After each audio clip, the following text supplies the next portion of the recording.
Hey, this is Anney. And Samantha. And welcome to Stuff I've Never Told You, a production of iHeartRadio.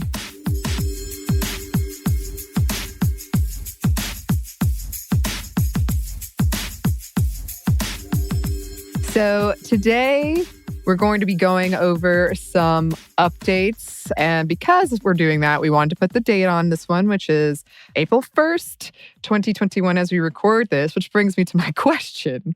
Have you been fooled by any pranks today, Samantha? I haven't, but as you know, I don't go anywhere. And I don't see people. So, no.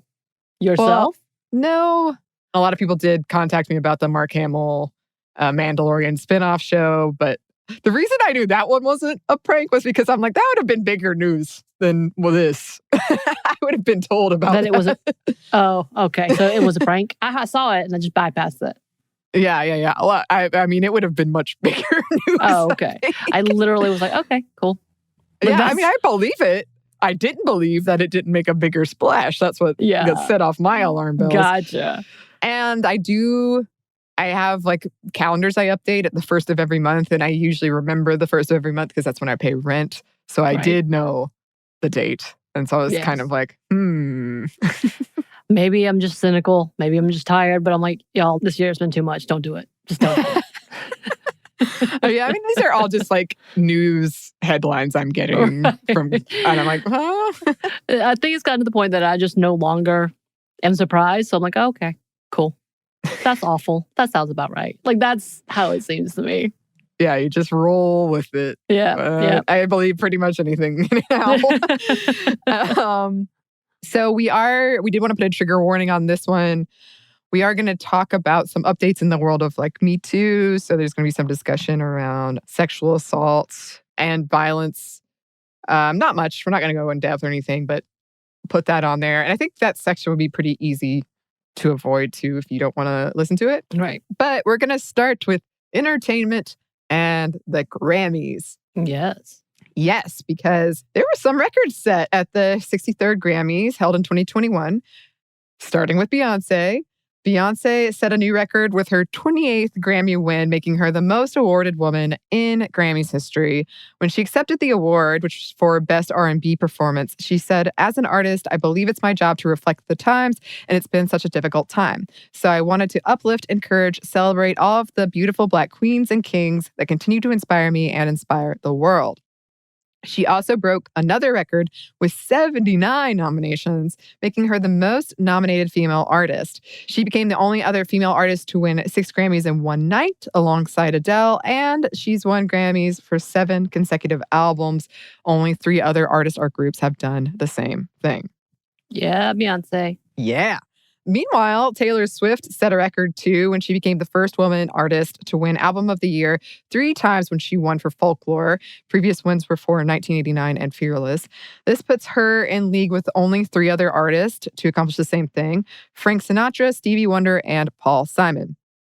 And there was a super sweet post from Taylor Swift about how Beyonce sent her flowers to congratulate her on her win with a very kind note, and it warmed my little heart. You know, I stand women, supporting women. So, yes. Absolutely. And of course, we want to talk about Megan Thee Stallion and Cardi B. Megan Thee Stallion became the first woman to win the award for Best Rap Song for Savage Remix, a song that features a verse by Beyonce, which is where that meme of her surprise face when she realized she was setting some records that comes from that moment. And then Megan Thee Stallion and Cardi B, made quite a lot of headlines, and a lot of conservative people very angry for their steamy performance of WAP. And like I said, a lot of the conservatives were very angry and upset and talking about how dare you show this on public TV? And of course, the FCC complaints. But it was a hell of a performance. Go ahead. It was. I think I like waved my hand at my face. I mean, again, some of the great meme moments, especially with one of the dancing parts in which Megan Thee Stallion like flips over Cardi B, her face, it became a meme and I loved it. Love the memes. Love the memes. And then we did want to talk about some questionable/bad advertising choices of late, because March is Women's History Month, which does mean that it is a month rife with poor marketing choices trying to capitalize on Women's History Month. One of the most unfortunate was a tweet out of Burger King UK that, quote, "women belong in the kitchen."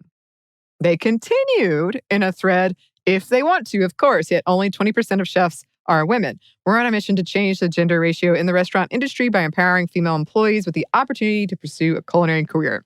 They were obviously trying to flip a stereotype, but the way they did it was poorly executed, to say the least. Many called them out for using sexist tropes and sexism as clickbait.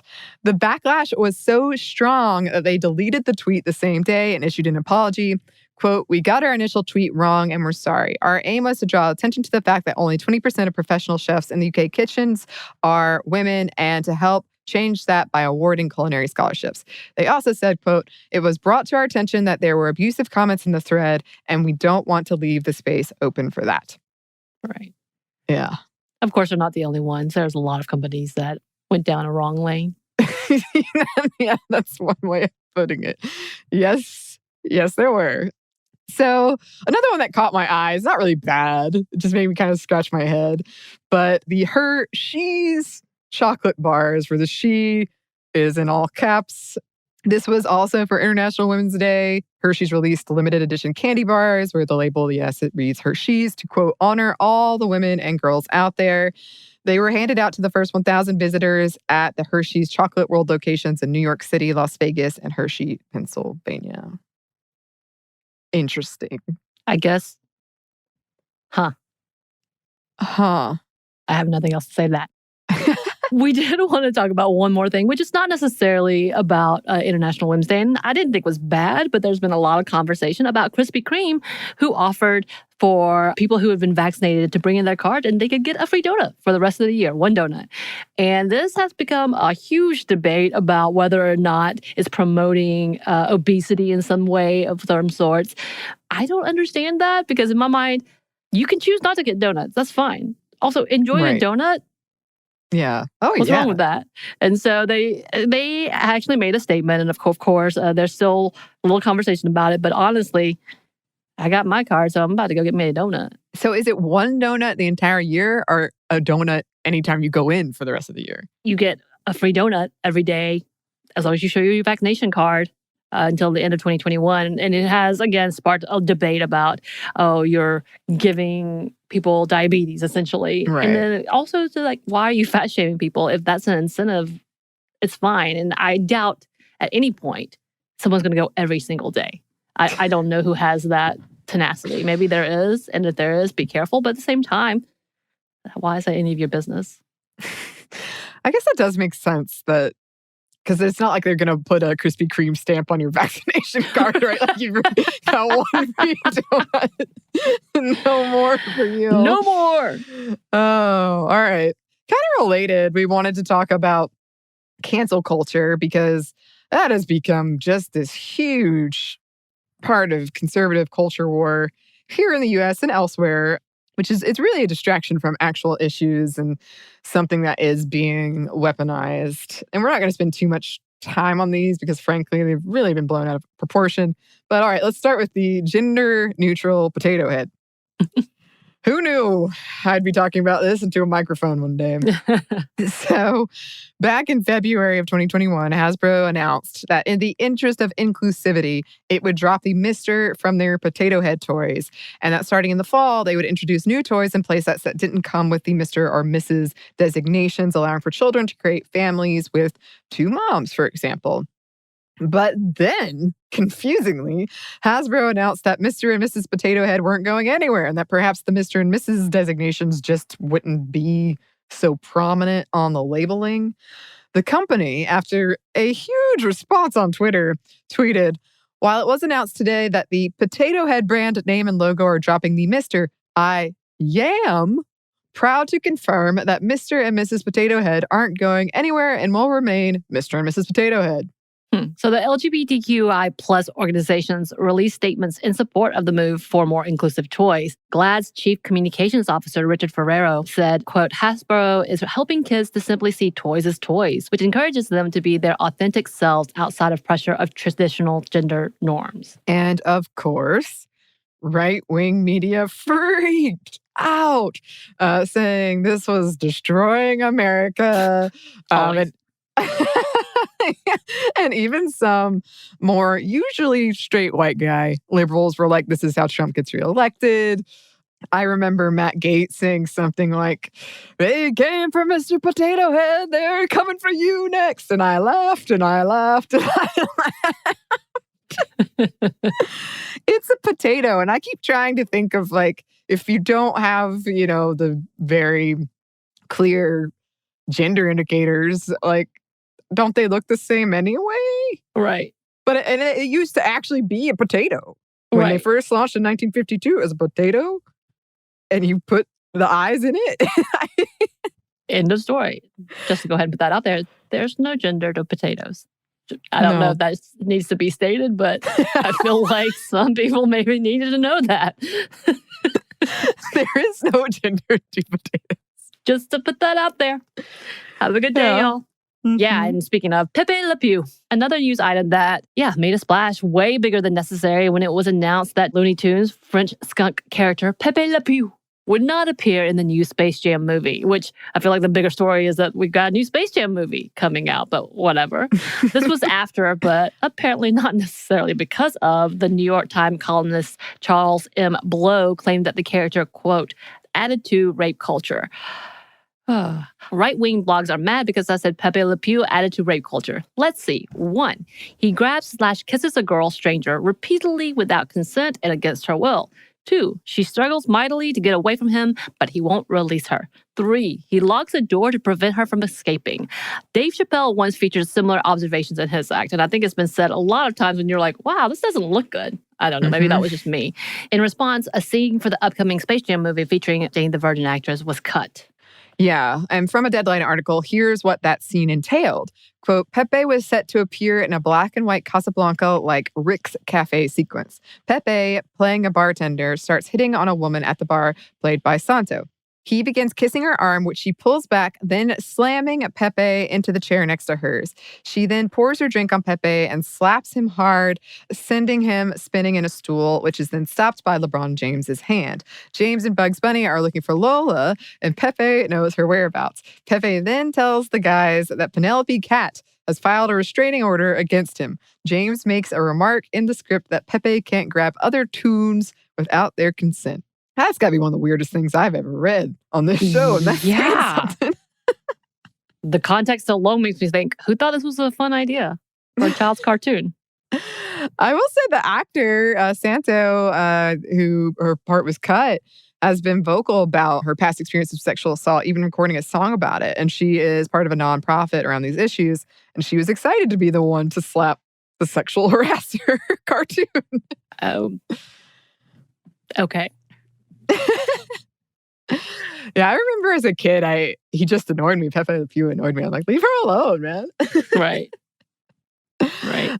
And then briefly, we wanted to talk about Dr. Seuss. So Dr. Seuss Enterprises announced recently that it would suspend publishing of 6 lesser-known Dr. Seuss books due to racist imagery and language. And yes, this inspired so much conservative freaking out and talk of like communism and the like, even though this was a corporation making this decision. And this doesn't mean the books are unavailable or even that they're going to be removed from libraries. It's just that no new copies are going to be published. So I also like that everybody who went out to buy books to stop this cancel culture were buying the wrong books. Yeah. And didn't know what books they were talking about, essentially. And I'd never heard of these books ever. Yep. Yeah, and talking about cancel culture and just in general, part of the big conversation as of late has been the treatment of female pop stars in the past decade, 2 decades, 50 years, from the beginning, I guess.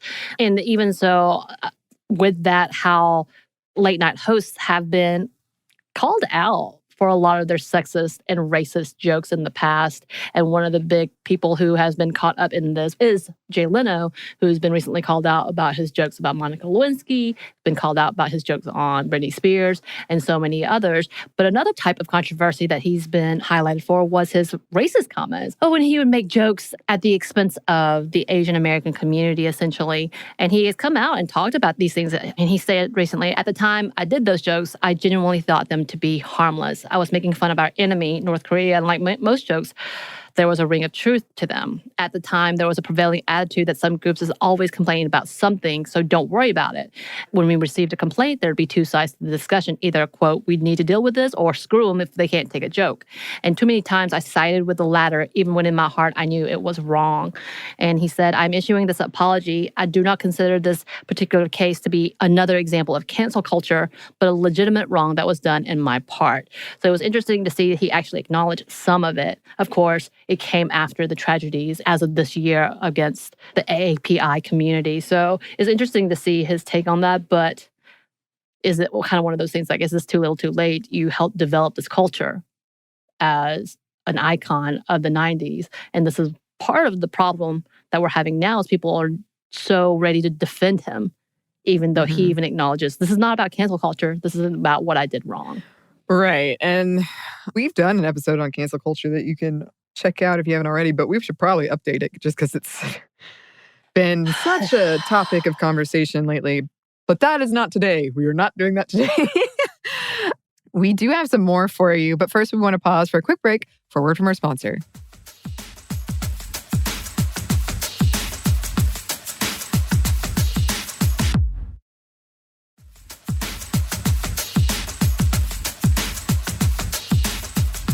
And we're back. Thank you, sponsor. And this is the section where we're going to be talking about some Me Too updates. So just heads up. Right. So with the hashtag Me Too, of course, not surprisingly, there's going to be more and more cases. And hopefully there'll be more and more people held accountable for their actions, including Armie Hammer. Hammer has had rumors swirling around him for years now of his treatment of women, including issues within his last marriage. But it wasn't until recently from an anonymous Instagram post that more women started coming out on his treatment toward women and the overall dark nature of his sexual relationships. Of course, we have talked about before about people's preferences and consent with sexual relationships, but it has been alleged that Hammer's cruel and sadistic sexual acts were not consensual and that it would go as far as he would use his tactics to bring fear and threats of cannibalism even to control the women he was sexually involved with. He is actually currently under investigation right now for the sexual assault of violent rape against a partner in 2017. And he's been dropped from projects left and right. So it's interesting to see how this will play out because, again, he is one of those that people knew something was different. But because he had a prominent family and kind of already had a network, I guess, that protected him, it wasn't until recently that these things started to come out and in the conversation of whether or not he's being held accountable and what we need to do as a society to make sure that he is being held accountable. Right. And then we also wanted to talk about Marilyn Manson because there have been different women who have come forward after Evan Rachel Woods named Marilyn Manson, also Brian Warner as the name, as her past abuser. Woods testified during a hearing to pass the Sexual Assault Survivors Bill in 2015 of her experiences of sexual abuse and domestic violence in a past relationship, and she's been an advocate for victims all over the country. Different women have come out in support of her bravery in naming her abuser with stories of their own. Many of the women actually shared their traumatic experiences at the hands of the same man, Brian Warner. Right. So in 2009, during a magazine interview, Warner/Marilyn Manson actually stated and was quoted to saying, quote, I have fantasies every day about smashing her, Evan Rachel Woods, who was his partner at the time, skull with a sledgehammer. And has since then stated that this was for his rock and roll persona. But many other past partners have stated similar things where he talked about how he wanted to murder them and how he was going to hurt and violate them and these disturbing incidents against him as well. Yeah. All right. So let's talk about Joss Whedon. Recently, Charisma Carpenter spoke out about abuse she received from Whedon on set while she was pregnant. Carpenter starred in Whedon projects Buffy the Vampire Slayer and Angel, and that her pregnancy did not align with Whedon's vision for the character she portrayed on the show, Cordelia. According to her, he pulled her into a closed-door meeting where he asked Carpenter if she was, quote, going to keep it. Despite the fact that Carpenter requested that Cordelia not die if she returned to Angel and everyone agreeing, she was killed off, sort of became this villain and then died off screen during pregnancy, which is one of 3 female characters this happens to on Angel. And this is by no means the first accusation leveled at Whedon, and more accusations are coming out from former coworkers of his. And honestly, unpacking these could be a whole episode. While Whedon has been praised in many ways for feminist or refreshing takes in genres like action or supernatural horror, there are still many problematic ideas present in his projects, which is admittedly not all on him, but some of it certainly is. And for a long time, the blame seemed to get shifted squarely onto female creators. He also got called out for the plot of the television show Dollhouse, which many said was too close to human trafficking for comfort. His take on Black Widow's character in the Avengers Age of Ultron. He left Twitter soon after that, releasing a statement, quote, "Every breed of feminism is attacking every other breed because God forbid they should all band together and actually fight for the cause." And then his scrapped Wonder Woman script was called out for similar reasons, kind of flattening her into this sex object that could, yes, kill you, but was a sex object. Right. So other actors have spoken out about his behavior, like James Marsters, who played Spike on Buffy, Ray Fisher from Justice League, and Batman vs. Superman: Dawn of Justice, which, by the way, Carpenter released a statement in support of him as well. So after Carpenter released her statement, Buffy and Angel co-stars shared their support, like Boreanaz's Eliza Dushku, Sarah Michelle Gellar, who posted she was, quote, "proud to have her name associated with Buffy Summers. I don't want to be forever associated with the name Joss Whedon." And Amber Benson, who posted, quote, "Buffy was a toxic environment. It starts at the top. At All Charisma," that was her Instagram name, "is speaking truth, and I support her 100%. There was a lot of damage done during that time, and many of us are processing it 20 plus years later."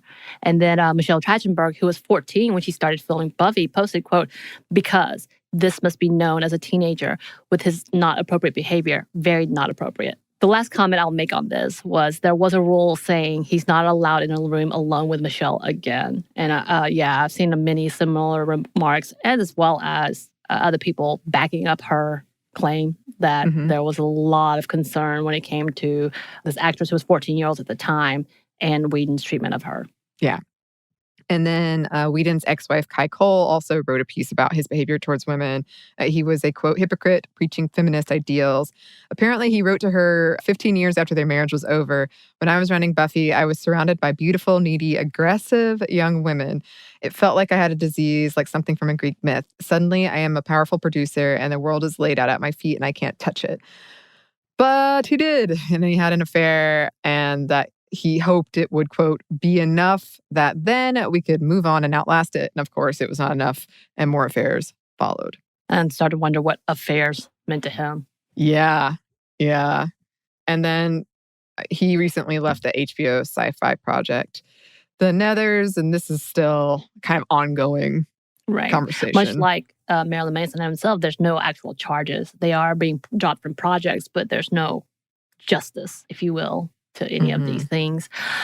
And also, I don't even want to, but we wanted to touch on the mounting allegations against New York Governor Andrew Cuomo, who has experienced quite a fall from the earlier days of the Cuomo-sexual days of his press conference when the lockdown first took hold to now when stories are coming out about his office pressuring nursing homes to misreport COVID deaths and multiple allegations of sexual harassment. And I think a new one came out this week even, or last week as well, against him. And some Democrats are calling on him to resign, which he has been vehemently against. Even his brother, who is a news anchor, will not comment on him at all, has commented a lot about his, ability to lead New York, supposedly, during this time, but not about this. Yeah. And reports indicate that he's asked younger staff members if they would kiss him, if they would be with older men, joked about playing strip poker, asking them to his residence to help him with his notes app. He's denied or dismissed allegations, saying it was never his intention. I love when they get to blame intention, or he didn't understand, or it was misinterpreted, everything like that. Yeah. It wasn't my intention to make you feel terrible when I asked if I could kiss you, and there's a picture of it. Well, speaking of, we didn't want to talk about politics, but we got some good news in this one. We wanted to shout out Dr. Rachel Levine, who was recently appointed by Joe Biden to be Secretary of Health. This would make Levine the first openly transgender person to serve as a federal official and be confirmed by the U.S. Senate. Biden said, Dr. Rachel Levine will bring the steady leadership and essential expertise we need to get people through this pandemic, no matter their zip code, race, religion, sexual orientation, gender identity, or disability, and meet the public health needs of our country in this critical moment and beyond. She is a historic and deeply qualified choice to help lead our administration's health efforts. But of course, Levine faced numerous hateful attacks on her gender identity during this process, which is extremely upsetting and unfortunate. But this is good news. We're a step up that she is in this position. We're a step down because people are stupid. And then also congratulations to Secretary Haaland, who was confirmed by a 51-40 vote on March 12th of this year, making her the first Native American woman to be appointed to this position. Whoop, whoop. And currently, New Mexico is working to replace her seat. And with two Democratic candidates, Cedillo Lopez and Melanie Stansberry, are up for the special election in June, running against Republican Mark Moore. And also in New Zealand, they have become the second nation to pass bereavement leave for those who've gone through a miscarriage. When the law passes, it will allow 3 days of leave for them. And India has a similar law that allows for 6 weeks of leave for women who suffered a miscarriage. So, yay. Good job, guys. Yeah. And then we did want to update you on the situation in Myanmar. Since our Monday Mini several weeks ago, I think, things have gotten much, much worse. The violence has escalated. According to Reuters, at least 521 citizens have died protesting, 141 of them on a single day. There have been beatings, raids, and arrests. Thousands were forced to flee due to airstrikes. So that's extremely troubling. And our thoughts are with the protesters in Myanmar. From what I gathered, I think the U.S. has halted trade with them. Yeah. As an act of protest to the treatment of their citizens. And there's conversations within the UN about how to intervene, because these numbers are not necessarily accurate because they have continued to limit access from press, arresting a lot of members of the press, as well as people being killed in their sleep. They were talking, at one point, people were tweeting before their access was cut off, they were shooting inside of houses. Yeah. So there's no telling what's happening and what numbers, how high these numbers are climbing. Yeah. So to any listeners who are in Myanmar, we hope that you're safe. Or if anyone has any more information, we would love to hear it. We do have a little bit more for you, listeners. But first, we have one more quick break for a word from our sponsor.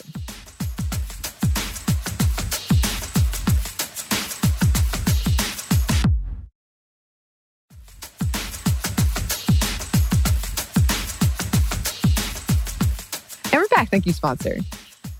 So we actually wanted to read a piece of a listener mail to wrap this one up. It's from Tanita. I hope I'm pronouncing your name correctly. So Tanita wrote, "Hi, I wanted to tell you about some amazing women in Australia who are changing the conversation here about sexual assault and harassment. Obvious content warning.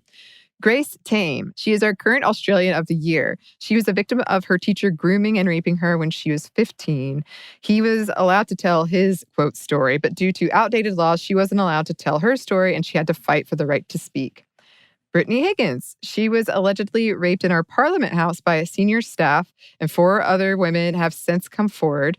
This has obviously raised a lot of questions as who knew what when and who swept it under the carpet. Her coming forward has instigated a lot of women coming forward. Anonymous. This lady died last year. Her friends have published allegations she was raped by our current Attorney General, Christian Porter, the minister in charge of the law. Unfortunately, this will never go to court because this lady died. There are calls for him to stand down, but the prime minister will not force him to resign." And then Chanel Contos. She received 2,500 testimonials of students who have been sexually assaulted by fellow students and is opening up a conversation on consent in schools. So yeah, and I think this letter came in a couple of weeks ago, so apologies if any of this is outdated. But it's great to see women speaking up, and as always, listeners, being here in the U.S., sometimes we don't get notifications about news going on in places around the world, and we want to talk about those things too. So we always appreciate you taking the time to bring things like this to our attention. Yes, thank you. Yes, so thank you so much for writing. If you would like to write to us, you can. Our email is stuffmediamomstuff@iheartmedia.com. You can also find us on Twitter @momstuffpodcast or on Instagram @stuffmomnevertoldyou. Thanks as always to our super producer, Christina. Thank you, Christina. And thanks to you for listening. Stuff Mom Never Told You is a production of iHeartRadio. For more podcasts from iHeartRadio, visit the iHeartRadio app, Apple Podcasts, or wherever you listen to your favorite shows.